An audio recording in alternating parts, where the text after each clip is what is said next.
آپ ہسٹری سے نکالیں گے تو کیا پڑھائیں گے؟ بچوں کو کیا بولیں گے؟ جب بچہ دیکھے گا لال قلعہ کون بنائے، آپ تو یہ تو نہیں کہہ سکتے نا کہ ایلینز مارس سے آ کر بنا کر چلے گئے، کچھ تو بولنا پڑے گا۔ اگر ٹیپو سلطان کی کوئی فوٹو اٹھاتا ہے تو اس پر کیس بک ہو جاتا ہے، یعنی بابر سے شروع ہوئے تو اب اورنگزیب پہ آ گئے۔ اب شاید جب اورنگزیب سے دل بھر جائے گا تو بولیں گے ٹیپو کی اولاد۔ یہ ایک کمزور بادشاہ نے ضعیفی میں اپنے دو بیٹوں کے کٹے ہوئے سروں کو دیکھا۔ ایک بہادر بادشاہ نے اپنے ہاتھ میں تلوار لے کر جام شہادت نوش فرما لیا۔ ایک بہادر بادشاہ نے بنگال کی سرزمین پر اپنا سب کچھ لٹا دیا۔ ایک بہادر مسلمان مجاہد آزادی نے ان کی زندگی کا اختتام لندن میں ہوا تو ان کو دفن کیا گیا بیت المقدس کی سرزمین میں۔ ایک مجاہد آزادی نے جیل میں بیٹھ کر قرآن کریم کی تفسیر لکھی، جس کو ہم مولانا ابوالکلام آزاد کے نام سے جانتے ہیں۔ آج ان کے تعلق سے دلی یونیورسٹی کے پولیٹیکل سائنس میں ان کے چیپٹر کو نکال دیا گیا۔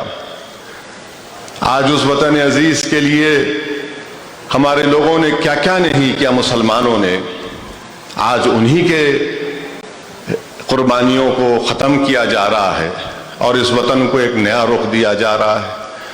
تاریخ کو مسمار کیا جا رہا ہے کہ بھائی سلطنت مغلیہ کا کوئی رول نہیں رہا۔ مجھے کوئی محبت نہیں ہے سلطنت مغلیہ سے، مگر تاریخ کا ایک حصہ رہا ہے۔ بھائی آپ نہیں پڑھائیں گے تو پھر لال قلعہ کے نریندر مودی بنائے جو 15 اگست کے دن کھڑے ہو کر جھنڈا لہراتے ہیں؟ یہ سمجھ میں نہیں آیا میرے کو آج تک۔ آپ ہسٹری نکال دیں گے، ہسٹری سے نکال دیں گے، ٹھیک ہے، آپ ہسٹری سے نکالیں گے تو کیا پڑھائیں گے؟ بچوں کو کیا بولیں گے؟ جب بچہ دیکھے گا لال قلعہ کون بنائے، آپ تو یہ تو نہیں کہہ سکتے نا کہ ایلینز مارس سے آ کر بنا کر چلے گئے، کچھ تو بولنا پڑے گا۔ اگر ٹیپو سلطان کی کوئی فوٹو اٹھاتا ہے تو اس پر کیس بک ہو جاتا ہے۔ وہ ٹیپو سلطان جس نے انگریزوں سے اپنے سامنے اپنا سر نہیں جھکایا اور تلوار ہاتھ میں تھی جب ٹیپو زمین پر گر کر شہید ہو گئے، اور اسی ٹیپو سلطان کو جب بھارت کا آئین بنا 1950 میں، اور 26 جنوری 1950 کو جب وہ کانسٹیٹیوشن پورے ملک میں نافذ ہوا، تو نافذ ہونے سے پہلے تمام بزرگوں نے اس کتاب پر سائن کی۔ اس کتاب میں رام سیتا کی فوٹو ہے، گرو نانک کی فوٹو ہے، جھانسی کی رانی کی فوٹو ہے، گوتم بدھ کی فوٹو ہے، مہاویر کی فوٹو ہے، اس میں ٹیپو سلطان کی بھی فوٹو ہے۔ آج آپ اس کی فوٹو پہ کیس بک کر رہے ہیں۔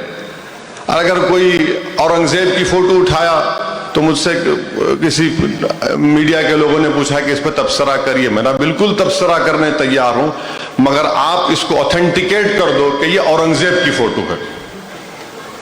اورنگزیب کو مر کے 300 سال ہو گئے، 1850 40 تک فوٹوز کو مان سکتے، بھلے ایک فوٹو اورنگزیب کی ہے کیا؟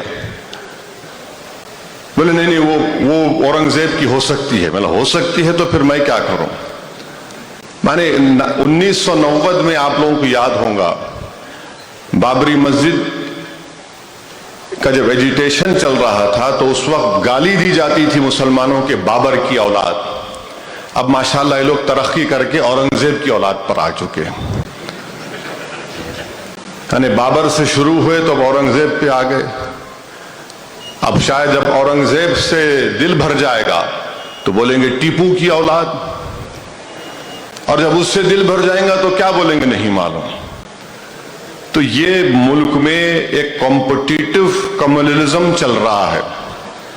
میں آپ کو کوئی مایوس کرنا نہیں چاہتا ہوں، بہت سے لوگوں کو بڑی امید ہے کہ کانگریس پارٹی کچھ کرے گی، ہم بھی امید کرتے، کرو آپ، ہم نہیں روکنا چاہ رہے آپ کو، مگر آپ یہ بتاؤ کہ اگر آپ کا مقابلہ یہ ہوگا کہ مودی سے بڑا ہندوتوا آئیڈیالوجی کا لیڈر میں ہوں، تو پھر لوگ ظاہر ہے اوریجنل کو پسند کرتے، کلون کو پسند نہیں کرتے۔